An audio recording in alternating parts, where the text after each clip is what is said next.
Nadie lo vio venir, y quizá por eso, cuando empezó a correr el rumor, la mitad del mundo futbolero lo tomó por locura y la otra mitad por una señal del destino. Pep Guardiola y Joan Laporta se reunieron en secreto en Barcelona. No en un despacho del club, no en un palco ni en un hotel de lujo, sino en un lugar mucho más inesperado, casi simbólico. Era una pequeña masía restaurada a las afueras de Sant Cugat, la misma donde, dicen, Laporta solía refugiarse cuando necesitaba pensar lejos del ruido. Allí, en medio del silencio, con el olor a madera vieja y café recién hecho, empezó a escribirse lo que podría ser el regreso más impactante de la historia moderna del fútbol. El encuentro, según quienes estuvieron cerca de organizarlo, fue pactado con precisión quirúrgica. Ningún teléfono personal, ningún correo electrónico, ni siquiera un intermediario visible. Guardiola voló desde Manchester con la excusa de visitar a su familia en Santpedor. Y Laporta, fiel a su estilo, hizo creer a todos que tenía una cena de negocios con un empresario local. Pero en realidad, ambos se encontraron en esa casa apartada donde, según un testigo discreto, el aire olía a nostalgia. Desde el primer minuto, la tensión era tan palpable como el respeto mutuo. Guardiola, con su habitual serenidad de profesor que lo ha visto todo, entró con paso lento, sin prisa, sabiendo que cada palabra pesaría como un ladrillo en la historia. Laporta, en cambio, mantenía esa mezcla de pragmatismo y teatralidad que lo ha acompañado desde sus tiempos de abogado combativo. No se abrazaron enseguida. Se miraron, y en esa mirada hubo años de distancias, heridas no cerradas, éxitos compartidos y la sensación de que el destino les ofrecía una segunda oportunidad. Laporta rompió el hielo con una frase que, según cuentan, resume toda su personalidad. Pep, el Barça te necesita más que nunca. No fue una súplica, fue una sentencia. Guardiola sonrió, pero no respondió de inmediato. Se sirvió un café, se sentó frente a él y, tras unos segundos, contestó: el Barça me necesita, o tú necesitas que el Barça vuelva a ser el Barça. Y ahí empezó una conversación que, según fuentes cercanas, duró más de 3 horas y que podría cambiar el rumbo del club catalán, quizá del fútbol europeo. Porque lo que se discutió en esa mesa no fue solo la posibilidad de un regreso técnico. Fue una radiografía completa de un club que perdió el rumbo, que se extravió entre el peso de su pasado glorioso y la confusión de un presente incierto. Guardiola habló con franqueza. Dijo que el problema no era solo deportivo, sino institucional, que la identidad del Barça se había diluido entre fichajes impulsivos, entrenadores sin convicción y una cantera que ya no respira el mismo aire que la Masia de antaño. Laporta lo escuchaba en silencio, consciente de que el diagnóstico era doloroso, pero certero. A medida que avanzaba la charla, el ambiente cambió. Del reproche pasaron a la reflexión, y de la reflexión al plan. Guardiola, según relatan quienes conocen su manera de pensar, puso sobre la mesa una serie de condiciones casi imposibles. No se trataba de dinero ni de poder. Se trataba de control. Quería volver solo si podía reconstruir el proyecto desde la raíz. Nada de imposiciones, nada de fichajes mediáticos para calmar a la prensa, nada de compromisos con agentes o patrocinadores. Solo fútbol, puro, esencial, como aquel que maravilló al mundo entre 2008 y 2012. Laporta lo sabía. Sabía que con Pep no hay medias tintas.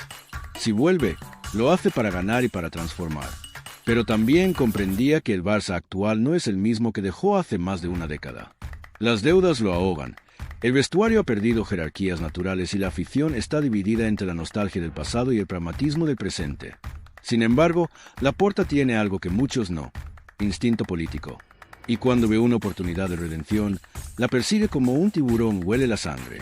Así que lo intentó. Le habló del nuevo proyecto de cantera, de los jóvenes talentos que han surgido con hambre, de cómo el club empieza a sanear sus cuentas, aunque lentamente. Le recordó que el espíritu culé, pese a todo, sigue vivo, que cuando el Camp Nou ruge, incluso en obras, se siente algo que no existe en ningún otro estadio del mundo. Guardiola lo escuchaba con atención, pero no se dejó llevar por la emoción. Dijo algo que Laporta no olvidará jamás: el Barça no puede vivir del pasado, ni del mío, ni del de Messi, ni del de Xavi. Tiene que volver a creer en lo que fue capaz de crear.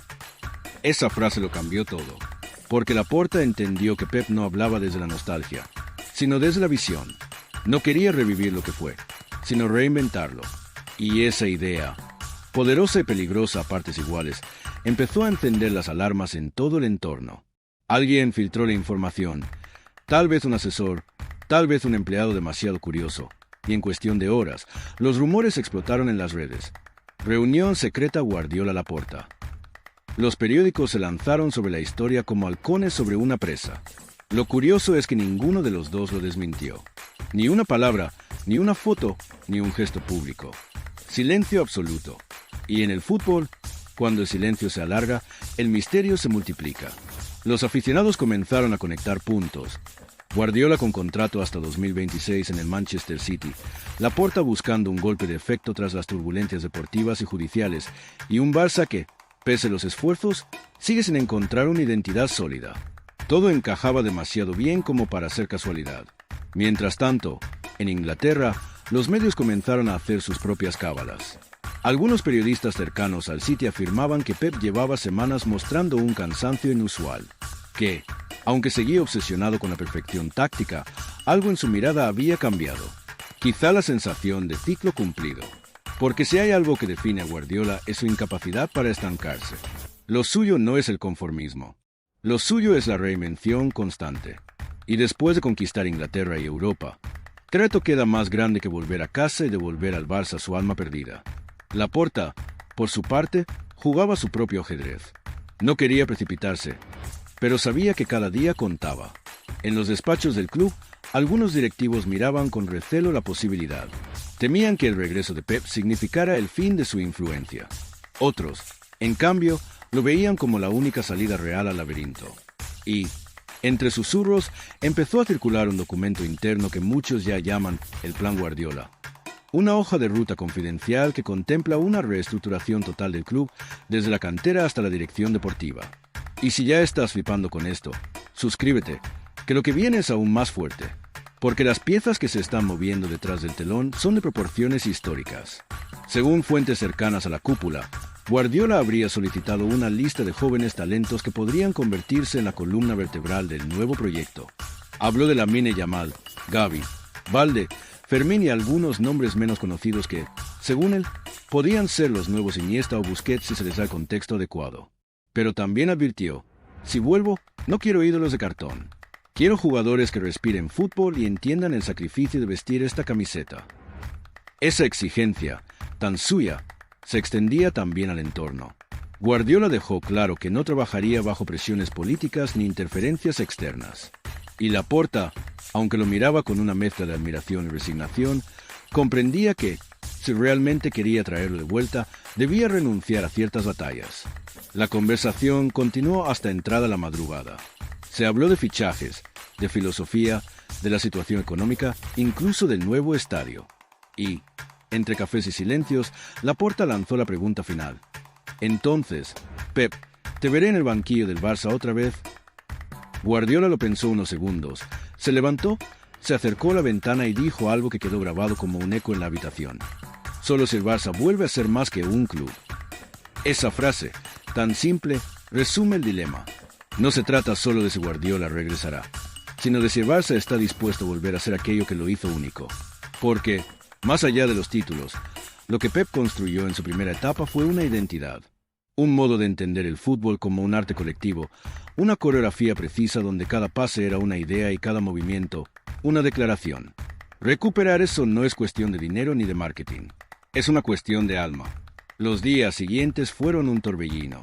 Los medios europeos se dividieron entre el escepticismo y la euforia. En Inglaterra, algunos ya hablaban del fin del ciclo del City. En Cataluña, los programas deportivos se llenaron de tertulianos analizando hasta la expresión facial de Laporta en sus apariciones públicas. Todo indicaba que algo grande se estaba gestando. Y mientras tanto, en Manchester, Guardiola evitaba las preguntas con su habitual elegancia. «Estoy concentrado en mi trabajo aquí», decía con una sonrisa ambigua.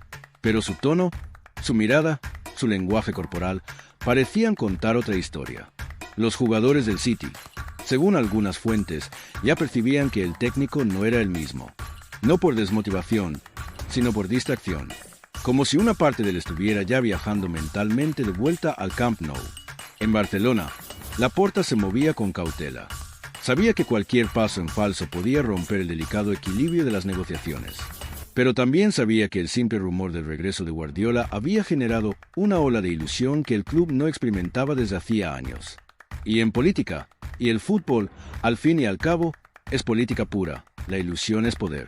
Hubo una segunda reunión, esta vez menos secreta. En una casa discreta en la Costa Brava, Pep y Laporta se volvieron a ver, acompañados por dos personas más, un representante de la dirección financiera y un viejo amigo común, Ferran Soriano. Ese encuentro, según quienes lo conocieron, fue decisivo. Se habló de números, de contratos, de tiempos.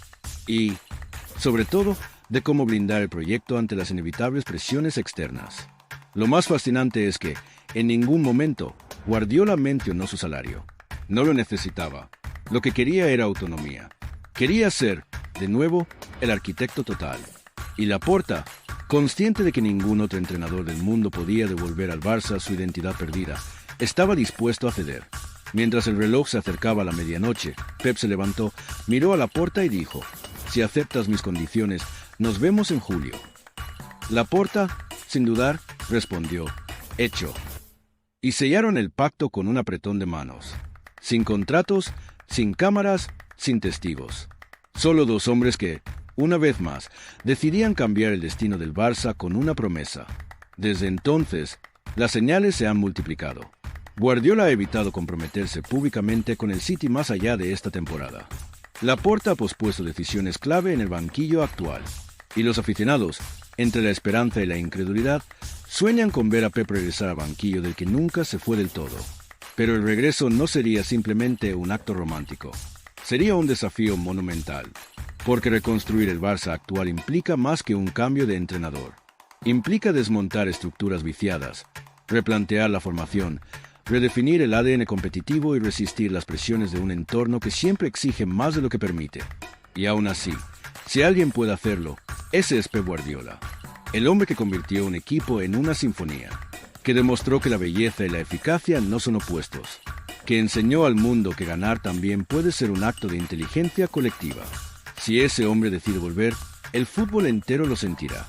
Así que, si te apasiona esta historia tanto como a nosotros, dale al botón de suscribirte, porque lo que se avecina puede ser el renacer de una era.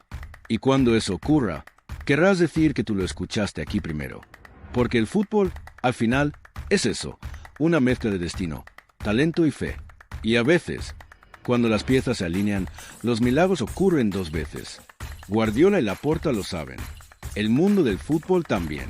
Y quizás, muy pronto, el Camp Nou, ese templo en reconstrucción, vuelva a ser testigo de una resurrección que ya empieza a sentirse en el aire. Una historia que, sin duda, apenas acaba de comenzar. El aire, en realidad, se había vuelto más denso desde aquella noche. No era un aire cualquiera. Era de esos que parecen cargados de electricidad estática, como si algo invisible estuviera a punto de estallar. En los pasillos del Camp Nou, aunque todavía olía a pintura fresca por las obras interminables, los empleados comentaban en voz baja lo que todos intuían, pero nadie se atrevía a confirmar. Cada conversación, cada mirada, llevaba implícita la misma pregunta: ¿y si de verdad vuelve? Y lo curioso era que no se referían a Guardiola como un entrenador, sino como un símbolo, casi como si hablasen de un espíritu que pudiera rescatar la esencia perdida del club. Esa atmósfera de expectación se sentía también en las oficinas. Los directivos que antes discutían por cualquier detalle, desde el presupuesto de la cantera hasta el diseño del nuevo escudo digital, ahora se mostraban extrañamente alineados, cautelosos, esperando órdenes que aún no habían llegado pero que todos sabían de quién vendrían. Las decisiones importantes quedaban en suspenso, como si el club entero contuviera la respiración. El regreso de Pep no se había anunciado, pero ya se estaba sintiendo. Y eso, en el Barça, significa mucho más que un rumor. Significa un cambio de energía. Fuera de los despachos, en la calle Aristides Maillol, los aficionados también lo notaban. Los más veteranos lo comentaban con una mezcla de esperanza y desconfianza. Decían que Guardiola no volvería, que no soportaría el caos institucional. Pero aún así, cada vez que un coche oscuro pasaba frente al estadio, algunos levantaban la cabeza, por si acaso. Las redes sociales se habían convertido en un campo de batalla emocional. Había vídeos antiguos circulando, recopilaciones de jugadas imposibles, goles en cámara lenta, abrazos entre Messi y Pep con música melancólica de fondo. Y aunque muchos lo negaran, la ciudad entera empezaba a comportarse como si algo estuviera por renacer. En los bares de Sarriá, en los taxis de Les Sample, en los cafés de Gracia, la conversación era la misma. La gente hablaba del efecto Guardiola con una familiaridad que rozaba lo supersticioso. No era solo nostalgia, era algo más parecido a la fe.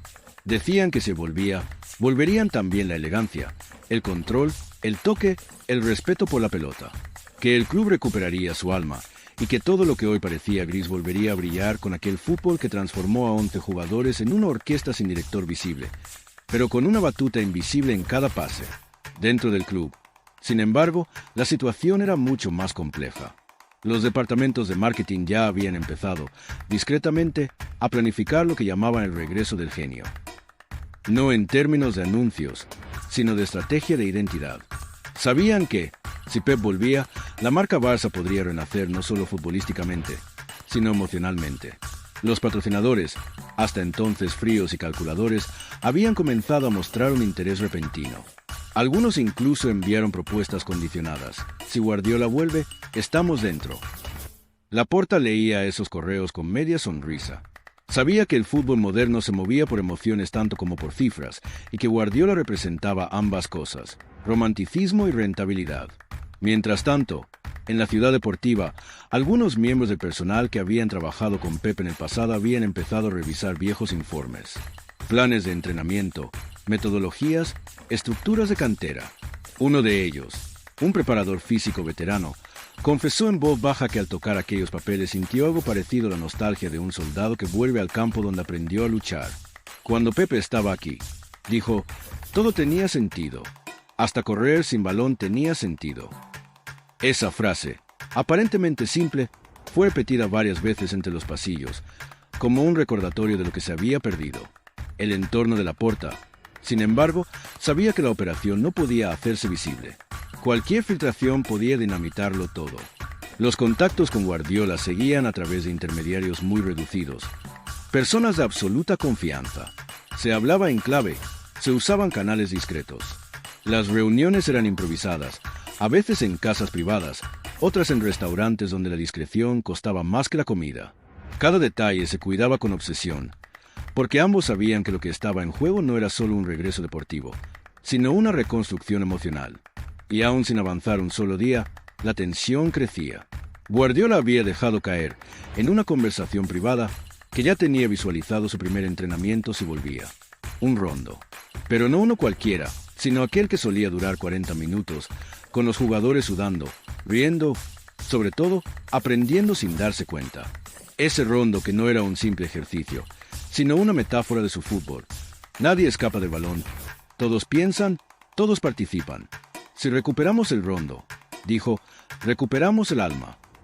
Laporta, al oírlo, no pudo evitar reírse. Sabía que Pep podía resumir una filosofía entera en una palabra. Mientras tanto, algunos jugadores del actual plantel, aunque oficialmente no sabían nada, ya lo intuían. Uno de los veteranos comentó a un compañero durante un entrenamiento. ¿Te imaginas si vuelve Pep? Nos pondría a pensar hasta cuándo dormimos. Y lo dijo con una mezcla de temor y admiración. Porque todos sabían que Guardiola no solo exige rendimiento físico, exige inteligencia. Exige que el futbolista piense como un ajedrecista y se mueva como un bailarín. Exige que cada toque tenga intención, que cada silencio tenga ritmo. En ese ambiente, los veteranos del club, los que vivieron la era dorada, empezaron a recibir llamadas. Algunos exjugadores, cercanos tanto a Laporta como Guardiola, estaban siendo sondeados para formar parte del futuro cuerpo técnico o de la estructura deportiva. Xavi, aunque aún vinculado al club, era parte del dilema. No era un obstáculo, pero sí una figura sensible. Su relación con Pep siempre fue de respeto mutuo, pero su papel actual complicaba cualquier movimiento. Laporta lo sabía, y por eso actuaba con una diplomacia casi quirúrgica. No podía haber un regreso triunfal si antes no se resolvía el presente con elegancia. Y así, en medio del silencio oficial, cada rincón del entorno culé respiraba expectación. Los periodistas campaban por los aeropuertos, buscando imágenes, cualquier pista. Un vuelo privado entre Manchester y Barcelona se analizaba como si fuera una operación militar. Los fans rastreaban movimientos en redes sociales, cambios sutiles en las biografías de los empleados del club. Cada detalle se interpretaba como un indicio, cada silencio como una confirmación. Aún sin haberse movido un solo día en el calendario, la sensación era que algo estaba vivo, latiendo bajo tierra. Guardiola, Desde la distancia, mantenía ese silencio que en él no es vacío, sino cálculo. Laporta, en Barcelona, seguía tejiendo hilos, sonriendo en público mientras planeaba en privado. Y en medio de ambos, el Barça, ese organismo gigantesco y sensible, comenzaba a despertar de su letargo.